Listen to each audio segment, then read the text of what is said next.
Hola, nos da mucho gusto que sigan escuchando nuestro podcast. En el episodio de hoy hablaremos sobre Grecia.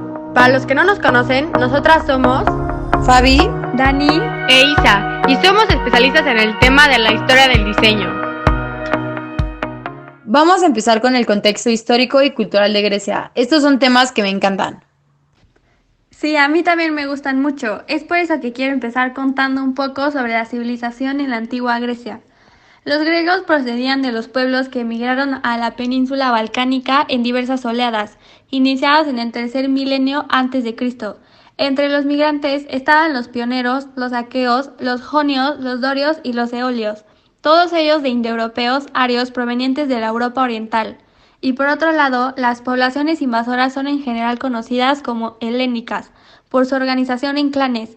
Además, estos pueblos tenían creencias místicas, creían descender del dios Helen, hijo de Deucalión y Pirra. De hecho, todo esto me recuerda mucho a la película de Percy Jackson. Uy, a mí esa película me encanta. Pero Dani, ¿cuáles son los periodos de la antigua Grecia? Mira, el primero es el periodo prehomérico. Es el periodo antes de la formación del hombre griego y de la llegada de pobladores de cretenses y fenicios. En esta época se estaba desarrollando las civilizaciones cretense o minioca y la civilización micénica. De ahí vamos con el periodo homérico. En este periodo acontece la llegada de Homero, reconocido por sus obras La Odisea y la Ilíada. Aquí inició la ruralización y la comunidad gentilicia, que son comunidades en la cual uno ayuda a otro en la producción y cosecha. Solo se sembraba lo que se consumía. Cuando la tierra no era fértil, salían en busca de territorios más fértiles. También es conocida como la Edad Media o época oscura griega, donde ocurre la llegada de los aqueos, dorios, eulíos y jonios, formación de los clanes o genos. Ese periodo es súper interesante. De hecho, ahí está ausente la escritura, ¿no? Exactamente, Fabi. Ahora vamos con el periodo arcaico. Aquí pasa la formación de las polis, que son ciudades-estado griegas. Ocurre la aparición del alfabeto fónico, del arte y de la literatura, así como el progreso económico, la expansión de la división del trabajo, del comercio, de la industria y del proceso de urbanización. En este periodo se van constituyendo los diferentes modelos de polis, definiendo asimismo la estructura interna de cada ciudad-estado griego. Ahora les voy a contar un poco del periodo clásico. Este periodo me encanta. También es conocido como el esplendor de la civilización griega. Sí, en este periodo sobresalen dos ciudades muy importantes, las cuales fueron Esparta y Atenas. Pero además de esas ciudades también están las ciudades Tebas, Corintio y Siracusa. Este momento de la historia griega es marcada por los conflictos externos como las guerras médicas y conflictos internos como las guerras de Peloponeso. Y por último, el periodo helenístico. Aquí, la crisis de las polis griegas, invasión macedónica, expansión militar y cultural helenística, la civilización griega se expande por el Mediterráneo y se funde otras culturas, siendo luego sometida al Imperio Romano. Bueno, el Imperio Romano ya es otra cosa. ¿Por qué no ahora nos cuentas el contexto ideológico? Con mucho gusto, Fabi. La ideología de la Grecia antigua es súper interesante. Me encantaría ver una serie en Netflix solo enfocada en esta ideología. Básicamente, su religión era de tipo politeísta, es decir, se basaba en el culto a múltiples deidades que incluso representan ideas abstractas como justicia, ética y sabiduría. Estas deidades se regían bajo un dios supremo llamado Zeus, padre de los dioses, y los sacerdotes cuidaban los cultos, pero no constituían un clero o una iglesia. Zeus gobernaba a los dioses del Olimpo que intervienen constantemente en la vida cotidiana. Entre ellos se destacan Atenea, diosa de la paz, Afrodita, diosa del amor y la belleza, Ares, dios de la guerra, Dionisio, dios del vino, Hefesto, dios del fuego, Perséfone, diosa del inframundo, Poseidón, dios del mar. Ah, y también Apolo, ¿no? Dios del arte y del deporte. Lo sé por las películas que vi de Percy Jackson. Buenísimas, por cierto. Sí, son buenas. Y bueno, esto fue todo en cuanto al contexto histórico, cultural e ideológico de la Grecia antigua. Esto nos sirve para posicionarnos y entender un poco mejor. Pero ahora sí vamos a lo bueno. Isa, ¿por qué no nos cuentas un poco de la arquitectura griega? Claro que sí. Primero les voy a dar unos puntos que merecen ser destacados. Su arquitectura era fundamentalmente adintelada, o sea que no utilizaban la bóveda. Es monumental, pero no colosal como Egipto. Es muy equilibrada en cuanto a su trazado, fácil lectura ya que todo está hecho con una medida, con un canon. Se trabaja en equipo, esto hace que sea una arquitectura perfecta y con mucha armonía, pero todo esto se da principalmente en la época clásica, siendo esto una arquitectura armoniosa, que esto es igual a una arquitectura bella. Los materiales fundamentales son la piedra y dentro de ella el mármol, siendo esta la preferida.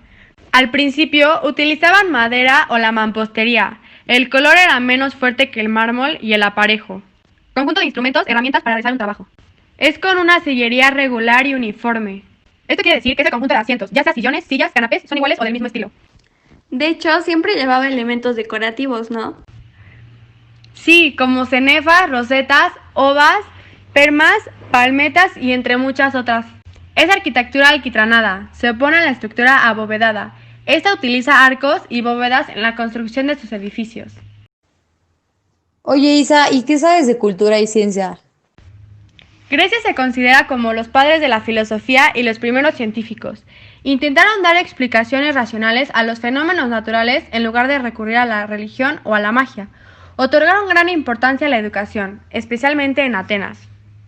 ¿Por qué no nos cuentas sobre conceptos más específicos sobre las disciplinas que ésta llevó? Claro, la filosofía, que significa filo amor, Sofía sabe, se especializaron en la interpretación racional del universo y de la naturaleza. Lo sobresaliente en esto son los personajes como Sócrates, Platón y Aristóteles, y en las corrientes como epicureísmo y estoicismo. Algunas disciplinas que destacaron fueron matemáticas, física, medicina, astronomía, historia y literatura. Oye, Isa, según yo las más importantes eran medicina y matemáticas, ¿no? Sí, en matemáticas sobresalió Pitágoras, Tales de Mileto y Euclides. La medicina tuvo aportaciones fisiológicas y anatómicas, diferenciando las causas y los síntomas de las enfermedades, así como el juramento que establecía las normas en las que debía regirse el médico. Eso está muy interesante, pero me gustaría escuchar un poco sobre el teatro. ¿Qué géneros se destacaron ahí? Destacaron la tragedia y comedia. En la tragedia mostraban grandes sentimientos y conflictos humanos. Las figuras más destacadas fueron Eurípides, Sófocles y Esquilo, y en la comedia trataban de formar satírica aspectos de la vida cotidiana y como figura destacó Aristófanes. Todo esto se conservó y se difundió por el mundo antiguo a través de las colonizaciones, relaciones comerciales como bibliotecas, ejemplo de la Alejandría de Egipto, e instituciones. Oye Dani, ¿tú qué sabes del arte griego? Del arte griego, el idealismo, proporcionalidad, equilibrio e interés por expresar genuinamente la figura humana. Gracias a esto se desarrolló una gran perfección del dibujo. Esto comienza aproximadamente en los siglos V y IV. La sencillez, el ritmo, la claridad y la unidad dominan en todas sus formas artísticas. También alcanzaron sus mayores logros en cerámica, escultura y arquitectura. Se caracteriza muchísimo por darle proporcionalidad, expresar armonía y equilibrio. Sí, de hecho Grecia es una pequeña península en el sureste de Europa. Ahí se desarrollaron las primeras ideas que dieron forma a la cultura occidental. Al igual que nuestros conocimientos y modos de pensar, son consecuencias de la filosofía, la ciencia y el arte griego. Pero ahora vamos a enfocarnos en lo que conocemos nosotros ahora como el diseño industrial, pero que en su momento era la forma, la función, la técnica, sujeto creado y receptor. En la forma es la biología, belleza pura y representación de una anatomía humana perfecta. El manejo de cánones y uniformidad. En la función son las construcciones artísticas principalmente estéticas y comunicativas. En la técnica utilizaron la cerámica negra. Trabajaron la escultura tallada en piedra y mármol, y también el manejo del bronce. En el sujeto creado, el artista era menospreciado debido a que en su trabajo tenía que ensuciarse, como en la pintura o en el tallado. Vivían del arte, que esto es la pintura y escultura. Y por último, el sujeto receptor, que era aristócratas, personas con alto conocimiento de sangre noble y dueños de mucha riqueza. Trabajaban en las obras artísticas, generalmente por encargo. Ahora Fabi les va a platicar lo que fue el diseño textil y la pintura en la antigua Grecia. Antes los griegos tenían la mentalidad de que el único propósito de la ropa era cubrir el cuerpo y por eso muchas de las actividades que hacían las hacían sin ropa. La ropa que usaban antes era muy sencilla porque los helenos rechazaban todo lo que era la ornamentación. Por eso la ropa de los hombres y de las mujeres se parecía bastante. Sus vestimentas eran sin costuras, con muchos pliegues de tonos crudos como el marfil y el beige. De hecho, el marfil lo usaban en ocasiones elegantes y el beige era más para días casuales. Y ellos no acostumbraban a usar ropa interior. El material que usaban al principio para hacer todo era la lana, pero con el tiempo empezaban a usar el lino, el algodón y la seda para que los vestidos fueran más frescos y no tan calientes. De hecho, pasan a usar más la lana para hacer abrigos para la época de frío. Pero ¿cómo? ¿Entonces no usaban ningún accesorio? Sí, pero muy pocos. Algunos eran el pilo, que es una especie de gorro de piel, o el petazo, que era un sombrero de fieltro con alas. Para los pies usaban sandalias que estaban hechas de cuero con trenzado hasta los tobillos, y todo esto era más o menos la vestimenta general. Pero si nos vamos más a lo que era la vestimenta de los militares, es literal como lo ponen en las películas. Túnica hasta las rodillas, con una coraza o chaleco de metal, y un casco que se llama beocio. Oye, Fabi, según yo, sí había diferencias entre la ropa de los hombres y de las mujeres, ¿no? Sí, no era mucha la diferencia, por lo mismo que ya les había comentado antes, pero algunas son que para la ropa de los hombres se daba mucha importancia a los materiales, para la confección se usaba más el lino, lanas y pieles, y también había diferentes tipos de vestimentas, así como ahora existen las faldas, los pantalones, las camisas, las blusas. Antes existían lo que se llamaba el chitón, que era una blusa larga sin mangas y ajustada con un cinturón. Algunas veces era hasta los pies y otras hasta la rodilla. Y estaba también el himatón, que era una capa larga de una pieza que les cubría todo el cuerpo y algunos jóvenes se la ponían con una esclavina, que es una capa más chiquita que va en el cuello llamada clamide. También estaban los pilos, que era un accesorio que les cubría la cabeza como si fuera una boina de fieltro, y esto lo usaban más los artesanos y los esclavos. Según yo, los atuendos también dependían de la posición social, el tipo de ceremonia en la que estaban y el gusto por los materiales de cada quien, ¿no? Y eso lo podemos ver hoy en día cuando vamos a primeras comuniones, graduaciones y otros eventos. Sí, exacto. Ahora, cambiando a lo que era la ropa de las mujeres, se combinaban dos piezas importantes, el peplo y el quitón. El peplo era el más tradicional, que es el que ya habíamos comentado al principio. Era una pieza rectangular de lana agarrada en los hombros con broches y ajustada de la cintura. En invierno se usaba, o sea, se tapaban con lo que era el himatón y en la cabeza usaban el secrífalo, una especie de pañuelo. En verano se tapaban la cabeza con la tolia, que era un sombrero redondo de ala ancha. El quitón es un poco más sofisticado, este cubría todo lo que era el cuerpo, excepto por una parte abierta que dejaban para agarrarlo de los hombros con broches de aguja, y normalmente se usaba como prenda interior. Este vestido tenía un doblez que se hacía con el cinturón y simulaba una blusa suelta llamada diplos. Así como cuando nosotras nos bajamos la blusa y la dejamos medio suelta, justo así se la ponían ellas antes. Oye, ¿y antes también se peinaban o se maquillaban o eso no lo hacían? Sí, de hecho los peinados variaban mucho, dependía de qué usaban en la cabeza, podían usar ya sea que un peine, diademas y hasta cabello postizo. En cuanto a la cara, también se maquillaban y de hecho cuidaban mucho su aspecto físico, usaban cremas y lociones para eliminar manchas de la piel o arrugas y también les gustaba teñirse el cabello de rubio porque ese color representaba extravagancia y normalmente las mujeres no nacían con ese tono de cabello. Se pintaban los labios y las mejillas, se empolvaban o sea, de blanco la cara, pero esto solamente lo hacían las aristócratas y usaban perfumes hechos con flores y o sea, y en base de aceite. ¡Wow! Sí se hacían varias cosas. Yo pensé que las mujeres no se hacían casi nada. Sí, ya desde hace mucho tiempo viene esa costumbre de arreglarnos la cara y de maquillarnos. Oye, y hablando de pintura, ¿por qué no nos cuentas cómo fue esta en la antigua Grecia? Claro, de hecho, ¿sabían que el arte griego es muy difícil de analizar por la falta de recursos, el vandalismo y la erosión natural a lo largo del tiempo? Es por esto que hay pocas pinturas originales que han sobrevivido. Por lo que para estudiar la pintura griega se utilizó más la cerámica, ya que de estas piezas sí había muchas. El único problema era que una pintura en cerámica está hecha sobre una superficie curva, chiquita, y los colores eran limitados por el calor del horno.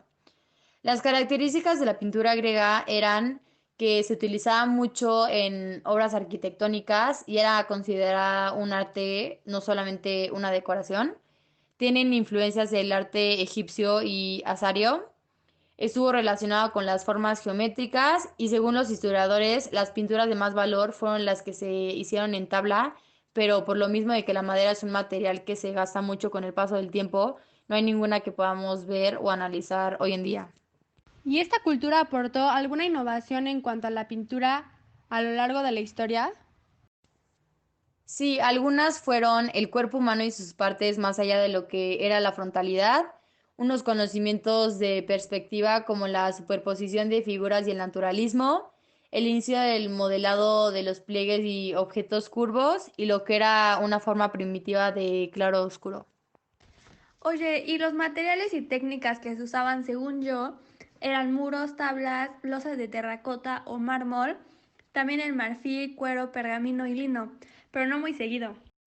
Sí, de todo esto lo que se cree que fue más usado fue la tabla con una base de pintura blanca y en cuanto a las técnicas pictóricas se usaron la pintura del temple y la encáustica principalmente sobre las tablas, losas y esculturas de madera y el mármol y sobre los muros la pintura al fresco y de nuevo al temple. La paleta de colores de los artistas griegos eran los colores rojo, amarillo, negro, blanco, verde, azul, púrpura y marrón. Pero como ya les había dicho antes, para la cerámica no se podían usar todos los colores, por eso la paleta era rojo, amarillo, blanco y negro, y algunas combinaciones. Los temas que utilizaban principalmente los griegos para pintar eran escenas mitológicas, leyendas y batallas históricas, pero luego fueron desarrollando el retrato, la caricatura, escenas de paisajes y escenas de la vida cotidiana, que esos poco a poco fueron haciéndose cada vez más famosos y se fueron ganando un lugar. Y bueno, esto sería todo de mi parte y espero que les haya gustado mucho. ¡Wow! ¡Qué impresionante todo lo que platicamos ahorita! Ya sé, y creo que sí podemos rescatar lo más importante de esa época, ¿no? Sí, y además todo esto se relaciona con el diseño, que es a lo que nos dedicamos nosotras. Por ejemplo, en Grecia se establecían conceptos de armonía, simetría y proporción, los cuales han sido bases para los diseñadores a lo largo de la historia, y además son conceptos fundamentales que se estudian en el diseño gráfico. También un diseñador muy reconocido que trabaja con influencia de la antigua Grecia es Elisab. Sus vestidos están confeccionados a partir de drapeados, tal como lo hacían en la antigua Grecia, y además el trabajo que se realiza con las telas puede asociarse fácilmente con el traje helénico. Y bueno, la influencia que el arte griego tuvo fue de gran impacto, especialmente en la escultura y la arquitectura, ya que, por ejemplo, ocupaban la simetría, el equilibrio y la perfección basándose en modelos constructivos de medidas matemáticas. Y por otro lado, los griegos pasaron del pensamiento mitológico al filosófico, dando lugar a la filosofía actual. Tal cual no tenemos referencia de lo que se hacía en el área del diseño industrial, ya que fue hasta siglos más tarde que se empezó a dar esta área, pero lo que sí sabemos es que hoy en día se han tomado en cuenta acabados, materiales y entre muchas otras cosas para dar un enfoque específico a lo que se quiere realizar.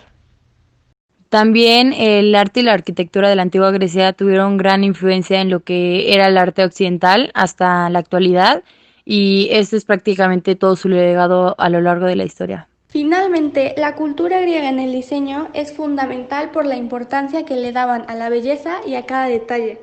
El diseño en su cultura lo podemos ver plasmado en todos los elementos que creaban, que ya los mencionamos a lo largo de este podcast. Por ejemplo, en el arte griego, en la escultura, en la arquitectura, que usaban la proporcionalidad, simetría, el equilibrio. Todo eso es diseño que está reflejado en elementos de Grecia. Y claro que esto impactó muchísimo en el diseño actual por todo lo que les acabamos de mencionar. Por eso creemos firmemente que es fundamental para los diseñadores tener conocimiento de la antigua Grecia. Y bueno, esto fue todo sobre la antigua Grecia. Podemos resaltar que fue una de las civilizaciones más fascinantes de la historia, cuna de la democracia, es conocida por sus ideas innovadoras de gobierno, avances tecnológicos, disciplinas, entre muchas otras. En nuestra opinión, es un periodo y cultura muy interesante ya que tiene mucho detalle y ha dejado una huella en la historia del mundo. Además, mucho del diseño que tenemos ahorita se inspiró en esta gran cultura. Esperamos que les haya gustado y que sigan escuchando nuestro podcast. Nos vemos en el siguiente episodio. Respondiendo a sus preguntas o cualquier duda o sugerencia, estamos en nuestras redes sociales. Bye. Gracias. Bye, muchas gracias por todo y nos vemos hasta la próxima.